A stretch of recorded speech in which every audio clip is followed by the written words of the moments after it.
The great British countryside, setting for one of the most pivotal battles of the Second World War. Churchill called it the front line of freedom. It was fought by the farmers of Britain.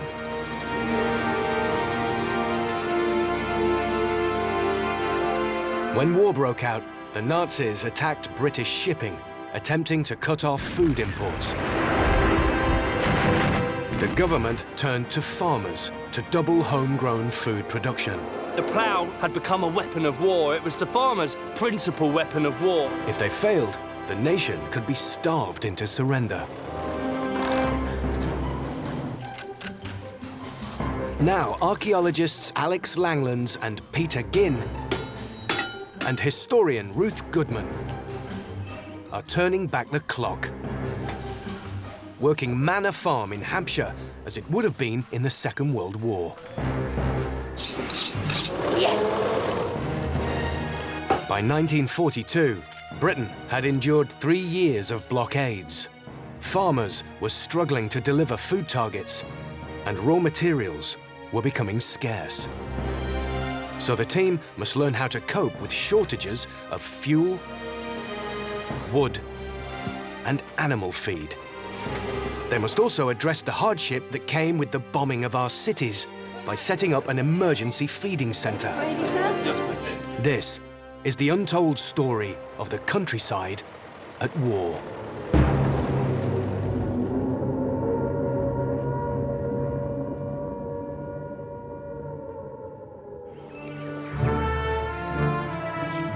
By the third year of war, Britain's food imports had hit a new low.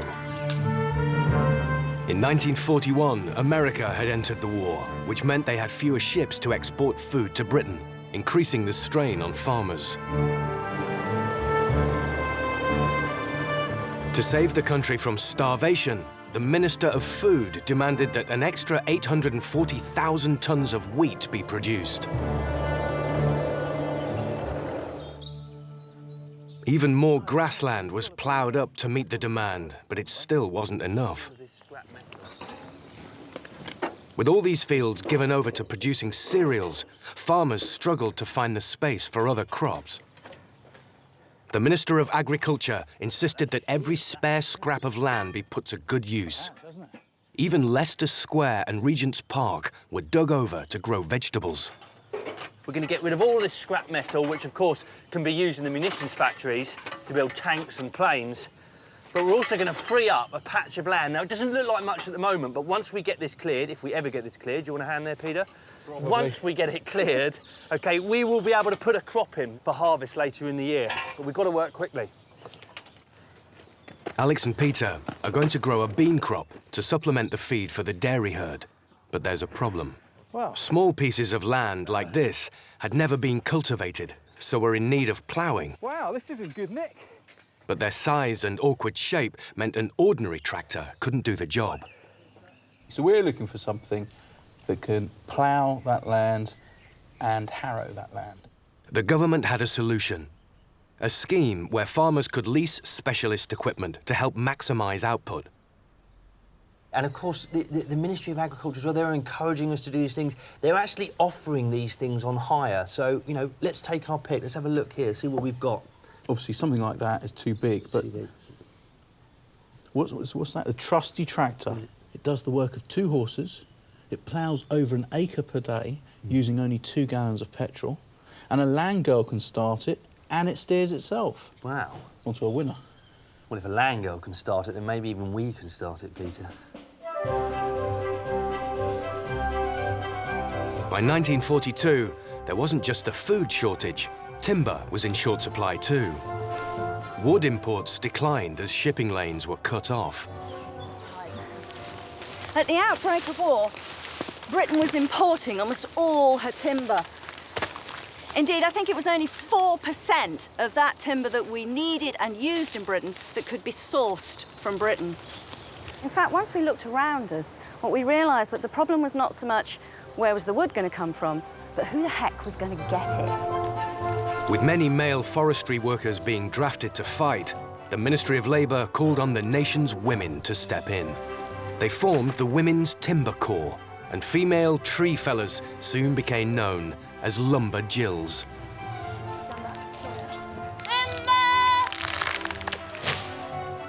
I mean, nowadays you might think to yourself, well, you know, what's the big deal? Wood, you know, what's it mostly used for? Paper, furniture.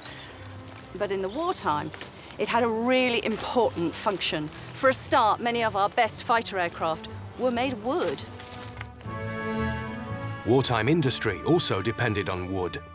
The largest consumers of timber were coal mines, which required wooden pit props to keep them stable. It looks pretty hard work. I should imagine you get pretty fit. Yes. Joe Mason and Tracy Anderson work for the Forestry Commission and have enlisted the help of Ruth and her daughter Eve. Basically, if you just pull and don't push. Pull, don't push. Right, this is a to you, to me, isn't it? To you first. Girls as young as 14 were recruited to work in the forests. The toughest job was felling the trees, something the government was initially reluctant to allow women to do. It's hard work, but it's not the full body thing that I was sort of expecting it to be. When you look at who joined the Timber Corps, you find it girls who worked in shops, secretaries. I think it must have given a lot of young women a real feeling of self-confidence, of self-respect, that they could, you know, be out there, be doing something truly helpful for the war effort, something for your country in a really practical way. This is exactly the sorts of things that were proving that girls were just as good at boys. The Second World War saw a surge in the mechanisation of British farms, as the Ministry of Agriculture encouraged farmers to use machines to increase efficiency. With animal feed in short supply, Alex and Peter are using their cleared patch of land to grow beans for the cattle. With the help of a trio of tractor enthusiasts, Richard Loden, Jeff Ravenhall and Shane Parry. Hello, Peter. What have we got here? Oh, little beast, isn't it? It's the sort of tractor I could probably work with. It is, actually. This is your trusty tractor for the next week. Right. Trusty tractor. Yeah, best-selling small tractor of its type at the moment. The trusty tractor, once confined to market gardens, was ideal for answering the wartime need to cultivate awkward patches of land. You've got it for a week with a Okay. range of attachments as well. OK. I've got a book here with all the attachments in. You've got a plough with it and disc harrows and all sorts, so I should think that will do you. Excellent. Bit for of the privy week. reading for you there, Peter. Originally designed in 1933, the Trusty was modified during the war to reduce the amount of steel it required as supplies ran short. But this is the kind of thing that, for the patch of land we've cleared, would be ideal, yeah? Small patches like this are exactly what was needed to be put into production. Well, let's hope so. And we've got something here that's sort of halfway in between me and a spade and the tractor and the plough. This is kind of... Exactly. The first job is to prepare the tractor for ploughing. Rather than being towed, the ploughing attachment forms one unit with the tractor. It should be a one-man operation, this should, so... Right. The only time you need 5 people is when you put it on that hedge. That you need those 5 people. Do you want to start this? Yes, yeah. Right. Let's show you. Better show me how to start it. OK, fuel's on. Right. All right, so this is like starting the old lawnmower. Here we go.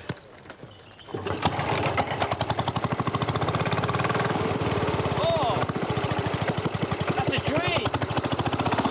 Your field awaits.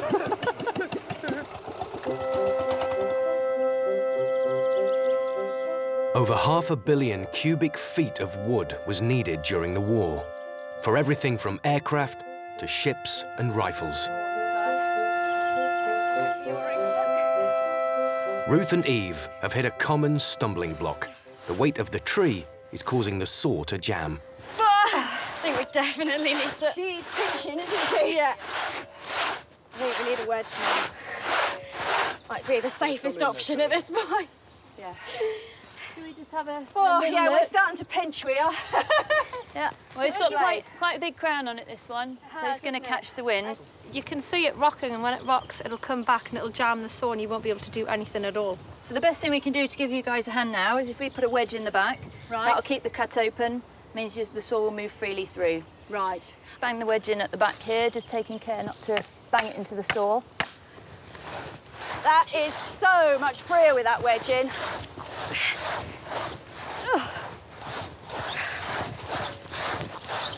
Oh, that's moving. I think we're nearly there. She's beginning to really wobble. Now you can see the gap opening and closing. You can also see the wedge bobbing up and down. When she goes, we need to get out of the way. If you can also shout timber when it goes, because they would have been working in groups, so you would have wanted to let everybody else know the tree's about to go.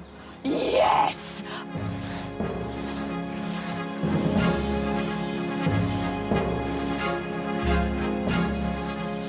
She's going! She's going! Going! Timber!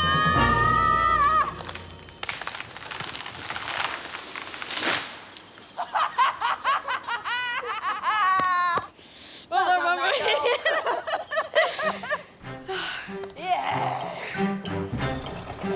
Okay, right. The trusty tractor is ready to go. It's now time to start ploughing. The depth of the plough could be easily controlled by a cranked handle.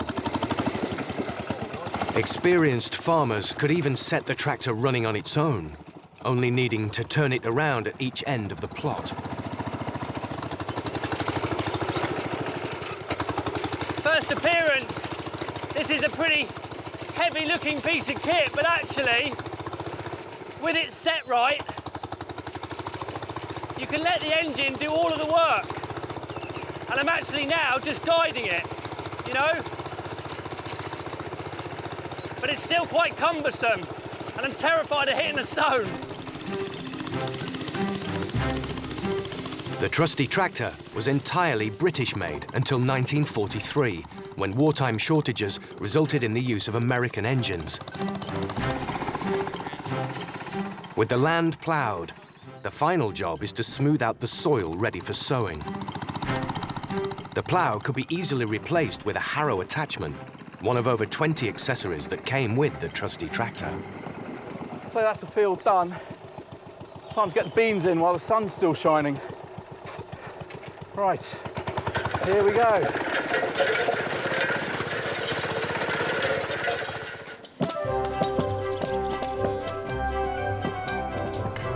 The next stage for Ruth and Eve is to remove all the smaller branches from the tree, a process known as snedding. When you joined the Timber Corps, you went off on 4 weeks training. And the first couple of weeks, you did everything, a little bit of absolutely everything. And then you were allowed to sort of choose which things you were best at. And for the second 2 weeks of training, that's what you concentrated on. Whether it be the measuring, the surveying, the felling itself, the snedding, or indeed bark peeling. This is the wrong species for that, but if you were interested in making explosives, a really, really useful thing was the bark of an older buckthorn tree. So anything like that was carefully peeled and debarked, the bark to be made into charcoal that was then part of the explosives industry. Girls could be sent anywhere in the country to be billeted with locals or to stay in hostels or camps. One person who knows firsthand the trials of being in the Women's Timber Corps is Irene Howell, who became a lumberjill in 1943. What were you doing beforehand, though, Irene? Upstairs, downstairs. Really? So a complete change from what you've been doing before? I mean, Yes. that must have been quite nice, actually, to be out and about doing something rather different. than upstairs and downstairs, yes. Not a very nice job, I'm afraid. Yeah, so the Women's Timber Corps was, in a sense, sort of a step up. Yes, lovely.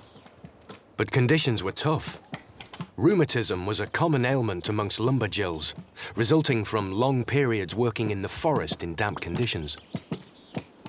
You got some photographs. Oh, is this you? Yes. What did you like best about being a member of the Timber Corps? Well, being with the other girls, really. I wasn't used to being with a lot of girls.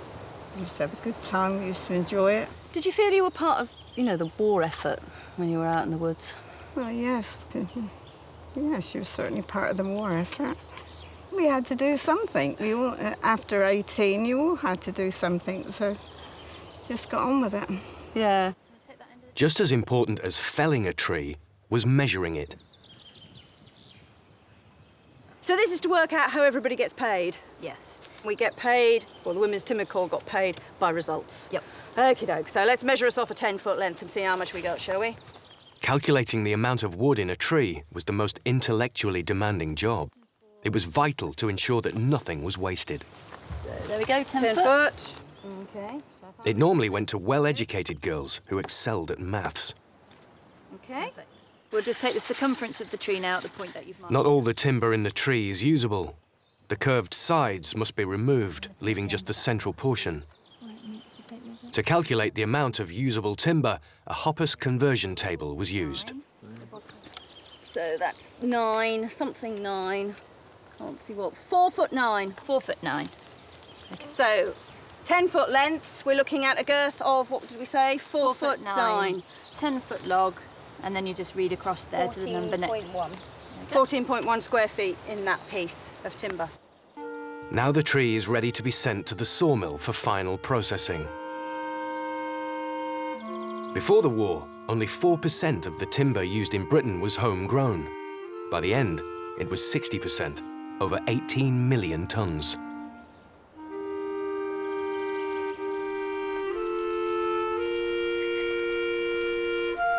Throughout the war, milk was seen by the government as essential for the nation's health, a much-needed source of nutrition, especially for children. To produce enough for the population, calves were removed from their mothers very soon after birth and fed with artificial milk, leaving the fresh milk for human consumption. Well, it's up to you. Manor Farm's calves have been taught to feed from bottles, but bottle feeding is time-consuming, so Alex and Peter must train them to drink from a bucket. Oh, this one's got teeth, Peter. Nearly. Oh! It's not stupid, that one. OK, I'll tell you what we do. Is we remove these from the equation entirely, yeah? Yeah. Come on, there we go. You're so close. Yeah. Nearly. So it's still sucking from my fingers. Yeah, and it needs to learn to lap. Here we are. It's like a milk bonanza. This is where it is. This is where the good stuff is. And there we go. There we go. It's one of those moments on a farm, on any farm, when you get that moment of independence in an animal, you know it's got just a much better chance in life. Improved methods of dairy farming paid off. In 1942, sales of milk hit over 1 billion gallons, 40% above pre-war levels. But with imported feed scarce and less milk for the calves, they needed an additional source of protein in their diet. One solution was beans. Alex and Peter have ordered a new seed drill to sow the beans more quickly, but their efforts have been thwarted by the weather. Well, here we are. Not as dry as it could be. It's not. And the problem is the rain isn't letting up. We've got clouds in the sky. We're expecting more rain on top of what we've already had. You can see there's water sitting on the ground, but we've got an afternoon of dry, and we've got to the stage where we've just got to get these beans in the ground. You ready for it, Peter? I am. But the main thing is, in the context of the war, this was bonus ground. This was turning every inch of your farm into something that could produce a crop.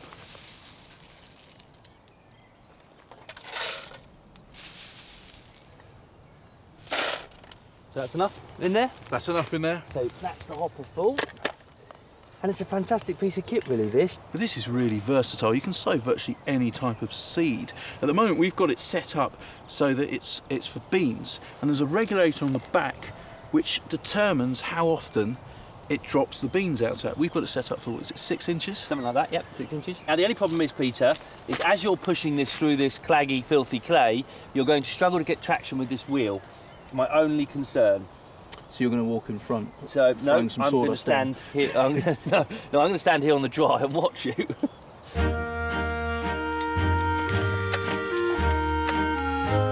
As the wheel rotates, it turns 2 chambers. One removes the bean from the hopper and sends it into the second chamber, which drops the bean into the ground, producing a clicking sound. That is going. Good. But we're sowing quite thin to start with. just so we know we've got enough beans to do the whole patch, then we can just come over and sow again. But this should... Oh. Oops.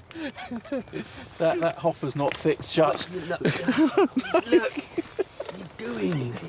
Shall I just put them on the road? Put them, yes, put them on the road. Put them on the road, Peter.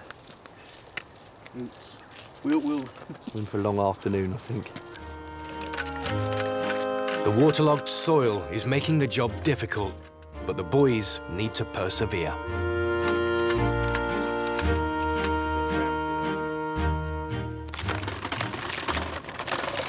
All done? All done. Bit of a struggle, but we got there. Yes. How's it looking? Well, it's looking like they're evenly drilled here. Let's just hope that they're evenly drilled across the whole patch. But the main problem we're going to have here is we don't have very good drainage. And this clay soil is holding the water. So, you know, it's going to be a tough call. The wartime reduction in imported animal feed was especially tough on pigs. Without enough food to sustain them, the government ordered a massive cull, and pig meat became scarce. One solution from the Ministry of Food was to establish pig clubs, where communities collected their kitchen leftovers to feed a shared animal, turning waste into meat. 6 months ago, Ruth started a club with a piglet called Shorty. Now, Ruth and stockwoman Debbie Underwood have come to check whether Shorty has grown large enough for slaughter. Hello, girl. She's growing, isn't she? She is. Woo! Ooh, sorry, mind me. Hello, Shorty. How you doing, girl? Yeah. Right, so she's about 6 months old now? Yeah, 6 Growing months. well? She's been eating our pig club scraps. Yes. Enjoying herself. I mean, I don't think she's quite ready for slaughter yet. No, she's still a bit on the small side. Yeah. If you feel her back. Yeah. That's the way we do things nowadays. Of course, in years gone by, they did things differently. And one way they used to feel how much weight they had on them, they'd put a thumb up the pig's bottom and you could pinch and see how much meat was there. Was between we don't do that nowadays. That doesn't sound terribly lovely. No, I'm not offering to do that now, but that is one way of doing it. Yeah. Right, so can It's you feel, coming, if you isn't push it? down, Yeah, you can feel there. you can feel where the bones are. Yeah, you can. And it gives you a good idea of how much covering of fat there is on there. Yeah. Okay. But they also love a good back scratch as well. So. She's really firm fleshed, which is good. What that means is that muscle is building there, but at the moment there's not a great deal of fat. And nowadays, of course, people don't want too much fat on their pigs. But during the war, we were desperate for any animal fats we could get our hands on. So a nice fat pig gives you lots of lard. So it wouldn't be too bad thing if she put on a bit. Interesting that now we're getting close to slaughter, we're sort of looking at her and sizing up. We've got to share her. Half of her has to go back to the government. We get the other half, so that's a half of a pig between 4 of us. It might not seem like very much, but when you're so extremely short of absolutely everything, then every little bit helps. As well as bacon, petrol and diesel had also been rationed since the start of the war. But in 1942, the shortages grew even more extreme. Fuel for the armed forces was prioritised, so those who didn't need their cars for vital work could no longer buy petrol. Farmers were allowed small rations of petrol, primarily for their tractors, but they needed to look for alternative options for other farm vehicles. The boys have found inspiration from an unlikely contraption. What are you doing? You're breaking something. Have a look at this. Massey Harris. Massey Harris tractor, but what else? Well, obviously been modified to run off of some other form of fuel. Yes, exactly. Solid fuel. So wood and coal. Yeah. Fighting in North Africa severely disrupted petrol imports. But there was an alternative fuel that was abundant in Britain: coal. So you've got all of your solid fuel burning in here, okay, but that isn't what's providing the power source. It's merely providing the gas that you're then going to burn for the power source. So I suppose coal and wood contains a calorific value. A lot of that calorific value is turning into gas, and that's what we're trying to capture. This is a filter chamber. It must be. So we've got a rough idea of how this works. You can find us a vehicle and you can convert it. I can try. Well, look, I'll tell you what. You try and get your head around this, see if you can knock something up. And what I'll do is see if I can get my hands on some wartime fuel with which to power it. Perfect. With petrol in short supply, gas-powered engines grew more popular in the 1940s. In cities, town gas was available via a main supply and was carried in a balloon on the chassis to power the vehicle.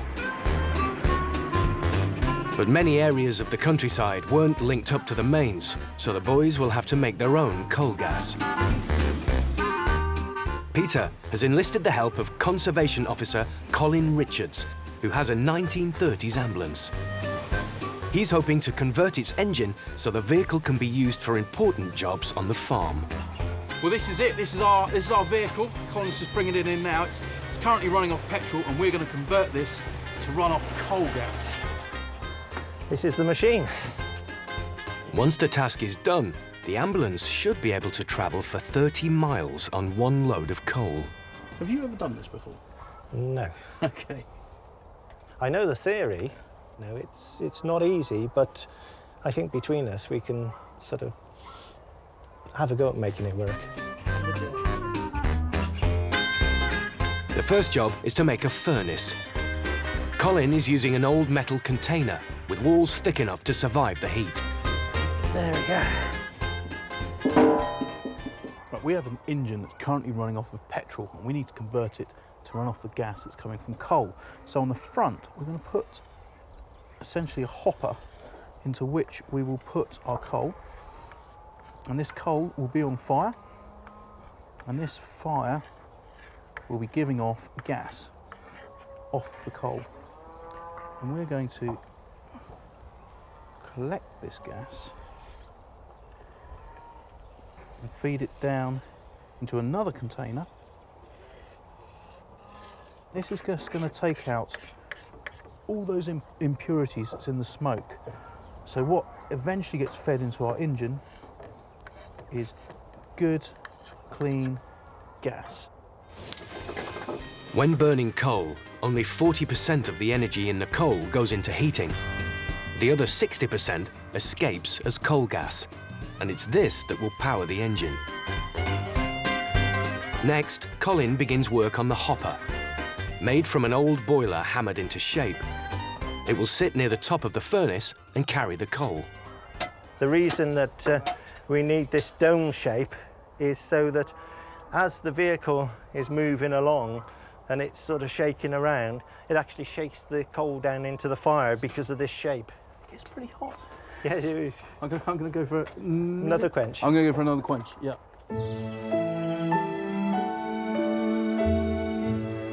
During the war, 200 million tons of coal was needed each year to keep the country running and power the factories involved in the war effort. Alex has come to a mine in the Forest of Dean, owned by Robin Morgan. So how far down are we going then, Robin? I would say the cover you've got here is somewhere around 200 foot. 200 foot? Yeah, vertical that is. Right. Coal was plentiful in Britain. The problem was how to get it out of the ground. Before the war, British mining was hugely dependent on manual labour. Less than 10% of coal was cut by machine. So, Robin, was this mine open during the Second World War? This mine was open actually 200 years ago, actually, parts of this mine was. Right, OK. So some of these workings here would definitely have been worked during the Second World War? Oh, definitely, yeah. But skilled miners were leaving for the battlefield, and there was a real danger that coal, vital to the war effort, would run short. OK, so where are we now, then? Well, we're nearly down to the coalface now. Right, I can hear people working away. The government appealed for volunteer miners, but conditions in the mines were so notoriously bad that few signed up. So in 1943, Ernest Bevin, the Minister for Labour, resorted to conscripting young men to work in the mines. 10% of all those called up for war went underground. They became known as the Bevin Boys. There's not a lot of room up there, is there? No, there's not a lot of room up there.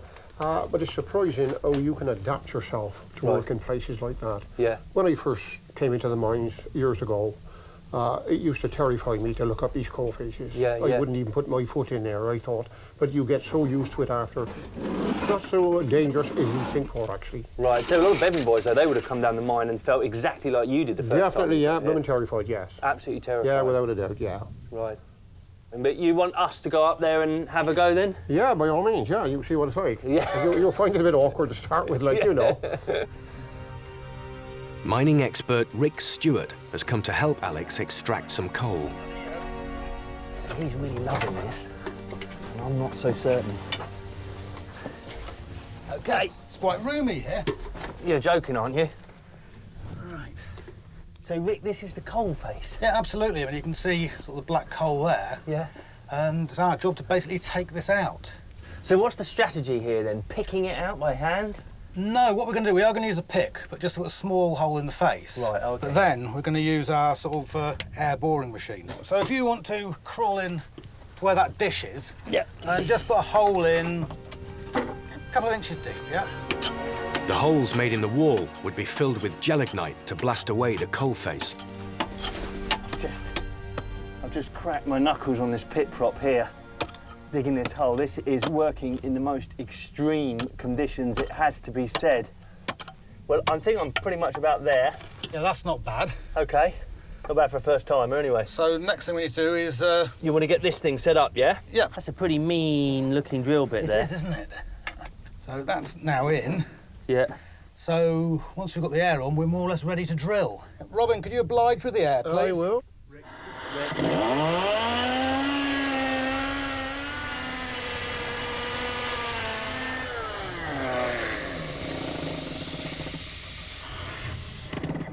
That is a beast. Whoa. That is a bit of kit. And we just put in a 2-foot shot hole in 10-15 seconds. Almost 22,000 Bevin Boys were conscripted, news that many found devastating. It's the first day of work for these lads, who have been drafted into one of the toughest but most essential jobs of the war. After December 1943, 10% of those boys would come down the mines. Yeah. And that was done effectively on a random ballot. Right. 40% of those called into the mines appealed against their fate, but their cries fell on deaf ears. 500 men were prosecuted for refusing to work, and many paid a high price for their dissent. There were many who, rather than coming underground, actually went to jail instead. Yeah. Yeah. Which, you know, what sort of choice is that? So we've now drilled the hole. The next thing we're going to do is charge it. Yeah, so this is an electric charge? Yeah, absolutely. We're using electric detonators here. OK, so first thing we do is put the charge into the hole. Once we've got the charge itself in, we then need to put the stemming in. The stemming is a piece of clay which holds the charge in the hole, directing the blast into the coalface. Next job is to connect up the firing wires. Yep. When we're satisfied that everything's OK, when we've tested our circuit, we then fire our charge. Back at the forge, Peter and Colin have made the furnace for burning the coal. This will produce coal gas to power the engine of their 1930s ambulance. The next stage is to make the gas cooler, a long pipe which will transport the coal gas between the furnace and the filter. Right, so Colin, we've got to bend this pipe, yeah? Yeah. And to do this, we're going to fill it with sand, are we? Yeah, because it's a hollow tube, and once we heat it up, this gets very soft. Right. And if we bend it, it'll just kink. And what we want is the gas to be able to flow evenly through the pipework. So we have to fill it with something which is flexible, but can take the heat in the fire, and that is kiln-dried sand. Using sand to bend pipework is a very traditional technique dating back hundreds of years. This is the former that we've made to bend the pipe, to give us a sweeping curve from the top of the furnace down into the filter. Right, OK. In order to be flexible enough to bend, the pipe must be heated to 800 degrees Celsius. That's OK, keep going, keep going, keep going. OK, well, look at that. Good bend? Yeah. The The pipe will be shaped into a concertina, increasing the distance the gas has to travel. As it passes through, the gas cools, becoming denser and more combustible. Right. Job done? Yeah. Yeah, well done. Right. OK. Just work it way back. Oh, politicians can only dream of a you like that.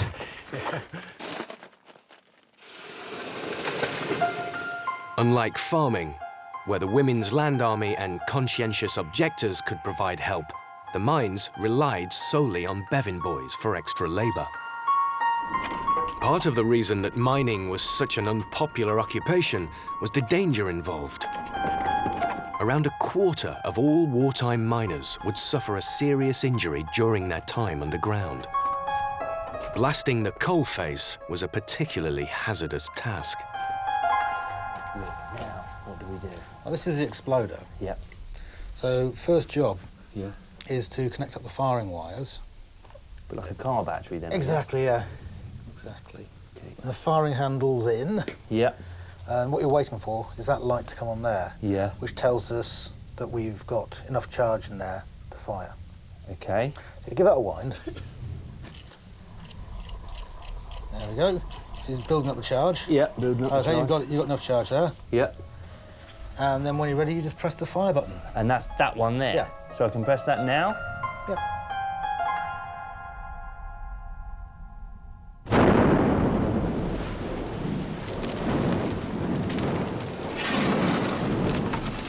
Once the coal was blasted from the face, the Bevin Boys had the hard task of clearing it away. So, being an experienced miner, it would be up to you, Rick, to set the charges, but the Bevin Boys would be the ones charged with actually taking all the coal away from the face and out of the mine. Yeah, and they'll be doing sort of the less skilled work, sort of pulling sort of the coal down from the face, Yeah. and also then tramming it up to surface. So dangerous work, but it wasn't technically difficult. No, no, and not glamorous either. Unlike military conscripts, there was no let-up for the Bevin Boys, even after the war ended in 1945. Britain still needed coal, and the Bevin Boys were not demobilised for another 3 years. So a kind of big thank you, if you like, is long overdue for Very all much of so, those yeah. men that were forced to come down here and mine. Absolutely. I mean, sort of, the 20,000 Bevin Boys, many of whom are dead now, most of whom are dead. Yeah. And it's a huge thank you from the nation.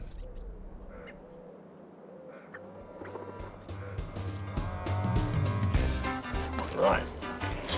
Whoa! You've made this very heavy. Peter and Colin are at last ready to assemble their coal-powered creation.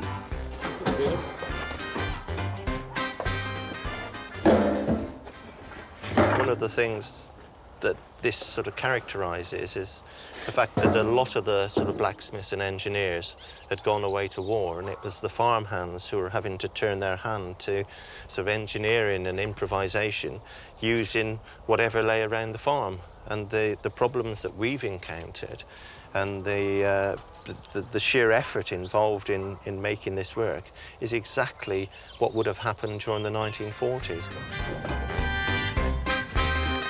As Colin welds the pieces together, Peter has one more job to do before they can test the engine.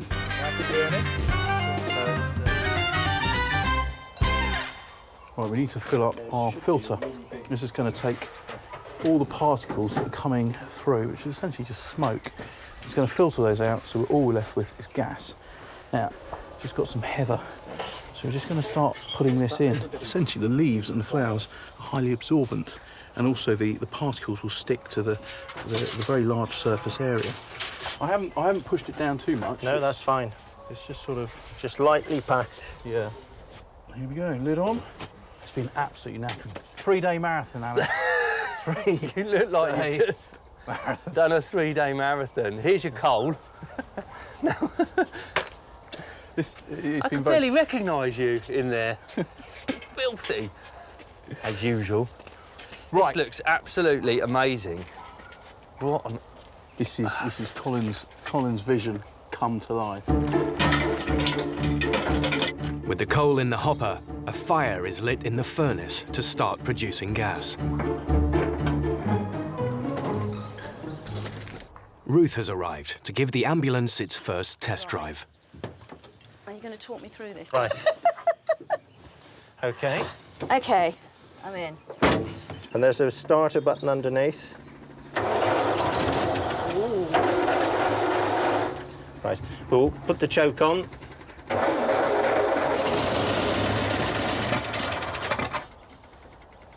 Nearly.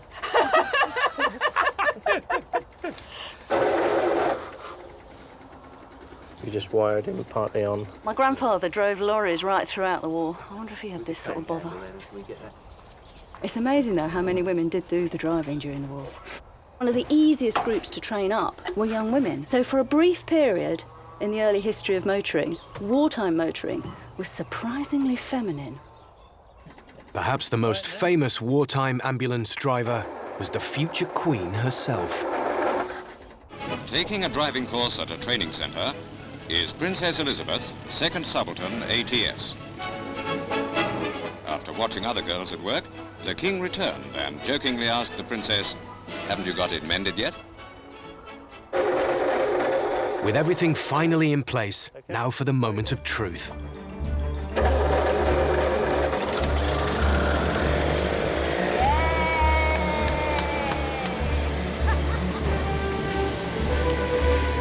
Three days and a lot of hard work have paid off. The coal-powered ambulance works.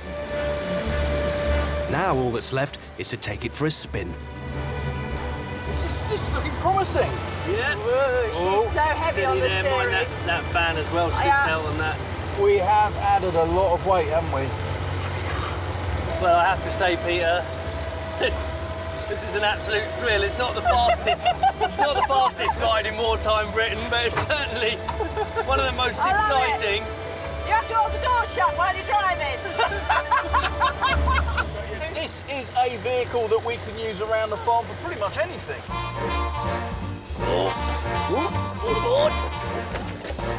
Vehicles like this were a fuel-saving godsend. Right, fella. Moving livestock. You'll be all right in the back there, Peter, with him? He's off to a nice flock of ewes, the lucky boy. Carting animal feed. The ambulance can do us the good service of running them around for us.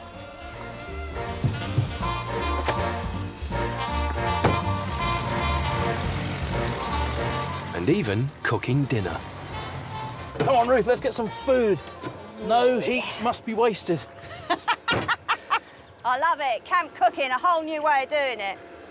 Camp cooking. 1, 2, 3. Whoa! Pan. Fantastic. How many cars can you cook your dinner on? Right, 1 tin of spam, a couple of eggs, and a bit of bread. Alex! Yep. Din din! Wow. Oh, joy of joys. Oh, slice another one into the pan, Ruth. Oh. No, I used to hate spam as a kid, but that is absolutely delicious. I must have been mad. After months of being fattened on scraps, Shorty has reached the size a wartime pig would have been at slaughter. So this is it then, Shorty. Time to say goodbye. Remember the local constabulary here to make sure we do it all above board. Fair play. Yeah. Because meat was so valuable during the war, a licence was required to slaughter pigs. Every time a pig club slaughtered a pig, you were supposed to have a police officer present to ensure that it was all done properly and above board. Per the licence, yes. As opposed to the licence, so that we can't be sneaking off any extras. Well, we Bit of black confiscated if you market. did. I think she's done really well considering what she's been eating. She's not a bad shape, is she? She's looking quite good, isn't she? Yeah, she's really put on weight. Come on then, let's get you going. Come on, girl. Come on then, girl. Half of every pig slaughtered from a pig club was taken by the government to be distributed as part of the war effort. While much of this went into the rationing system, Some also went to provide emergency relief for the victims of air raids. Southampton, just 6 miles from the farm, was a strategic target for German bombers throughout the war. Those who survived were often left homeless. So the Ministry of Food set up emergency feeding centres, often using meat from sources like pig clubs to feed the victims. Ruth has come to lend a hand at her local centre. The prices were cheap and were capped in order to ensure that this food really was available to everyone. So, for example, a starter like soup would be 2p, and a main course with meat, potatoes and 2 veg, you're talking about 8p, and that really was dirt cheap for food. As with all restaurants during the war, you didn't need a ration book to eat at the centres. Here I've got the stock of a local emergency feeding station, and it is really quite grim reading. They had 13 cases of baked beans with 24 cans in each case. They had beef hash, biscuit, cocoa, tea and sugar, condensed milk, meat roll, rice pudding and soup, and that was it.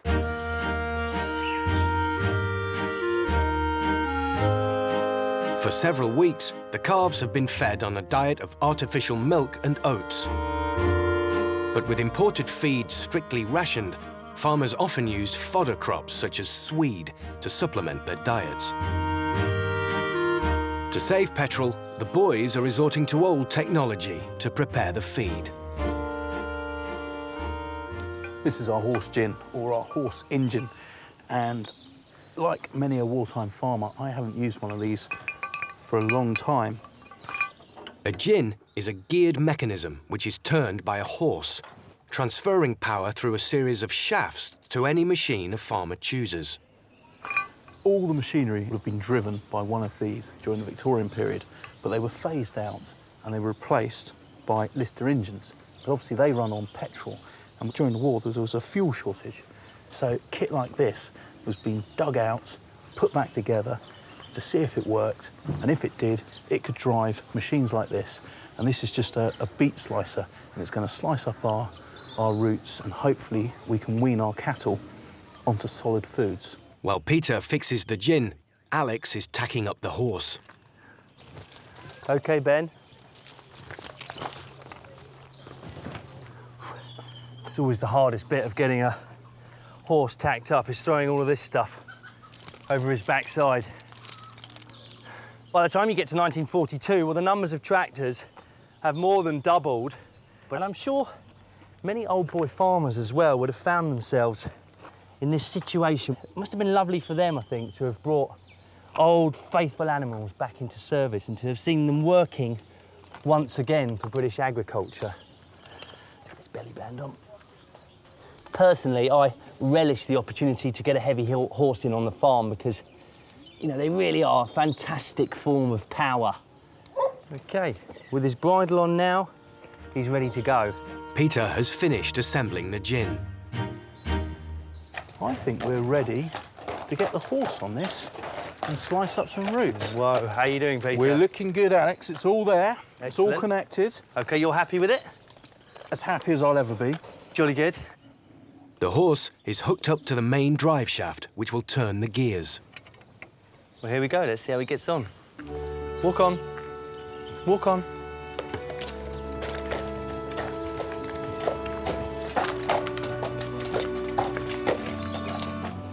And this is the tricky bit. For the first time, we're going to walk over this, Ben. Come on, walk on. Walk on. Steady, steady. Good lads. Good lads. OK, Alex, I'm going to start introducing some roots. OK. The use of fodder crops rose by 1/3 during the war. It's slicing.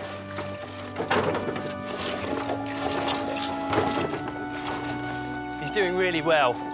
Really pleased with him. This is the tricky bit. And step up. And there we go, easy. And it just goes to show that horses could still do a job on wartime farms. Good lad.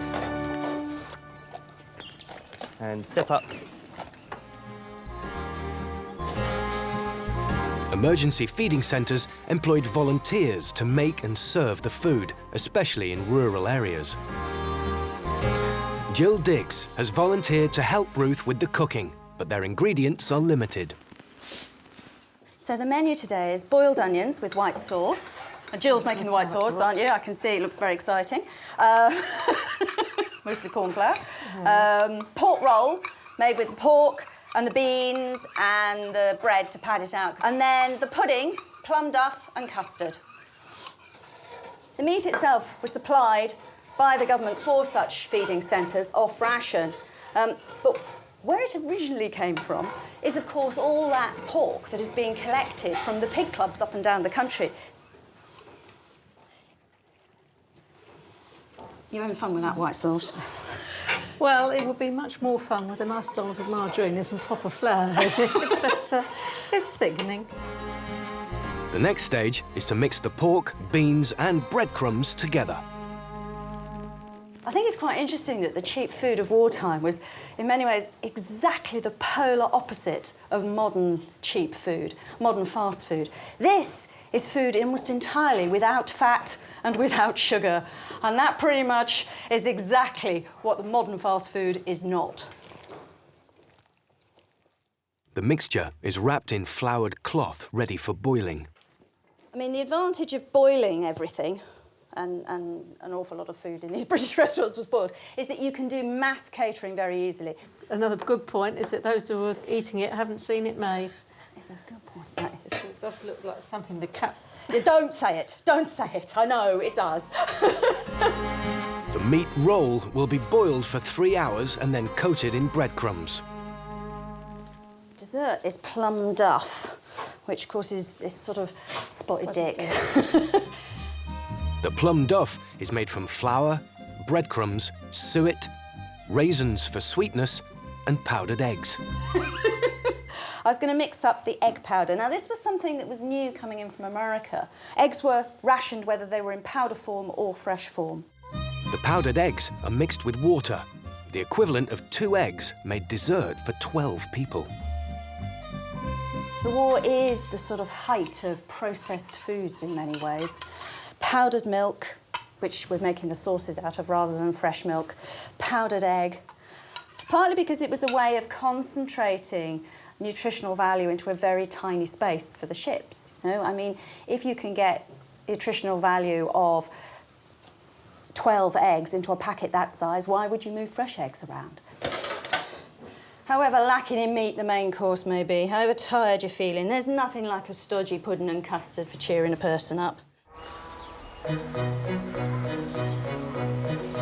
Alex and Peter have finished milling the swede and are ready to try it on the calves. Smells good. They don't smell too bad, actually. Yeah. Now, I'm quite confident here because... Eating everything in sight. Haven't had my bath today. No. OK, go on then, Peter. Hey, what's that? He's just licking it, is he? Oh, no, he's not, listen. No, he's eating it. He's eating it. You can hear him putting those molars to work, grinding down the feed. In wartime, farmers would be looking to balance the diet so they don't miss out too much from not having their mother's milk. They still put on bulk, still put on the weight, and will go on and become good dairy cows. Certainly in a wartime situation, you'd have no choice because you don't have the feed, and the Ministry of Food is demanding all of your milk. You just have to wean them earlier than you would otherwise. I haven't really considered how much the Second World War encroached upon the countryside. I've always seen it very much in terms of city life and the Blitz, but it really was being fought in these fields out here in Hampshire. Yeah. Emergency feeding centres soon became permanent fixtures, and Churchill renamed them British restaurants. Until 1942, most working people only ate at home. Eating in public was regarded as embarrassing. But after the government introduced a price cap of 5 shillings for 3 courses, for the first time, ordinary people had the option to eat out. British restaurants would become a lasting social phenomenon, and signalled the start of high street dining. Right, are you going to be needing a lump of bread with that, sir? Ruth's feeding centre is open for business. Beans? The meat roll is being served with baked beans, which were considered to be such a staple part of the British diet that they were off ration for the duration of the war. What would you like, sir? I'm going to have a boiled onion, please. Ruth's father, Jeff, used to eat in British restaurants as a child. He's come to the feeding centre to sample Ruth's efforts. I'm having one of those onions, please. Oh, my goodness. Yes, one of those. So you're testing out whether this really is... That's the real thing.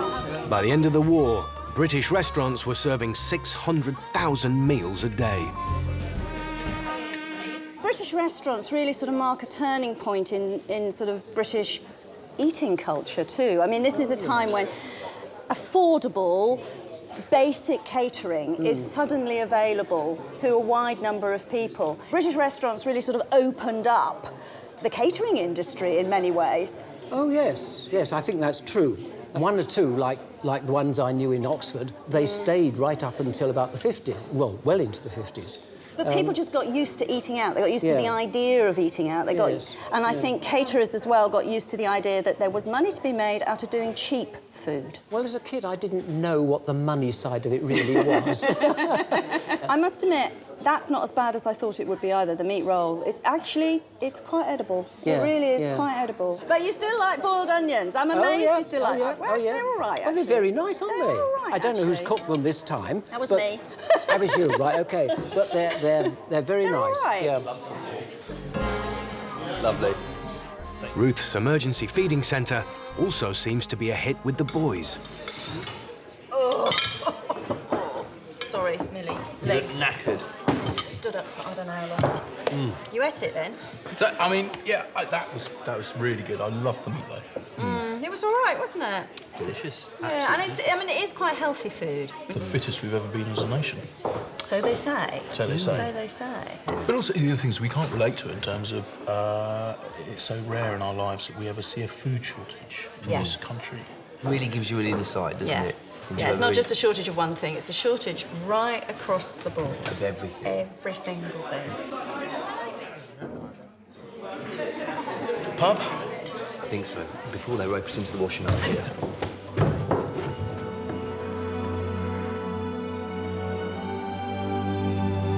From the need for women to fill new roles in the workplace to the necessity for communal eating.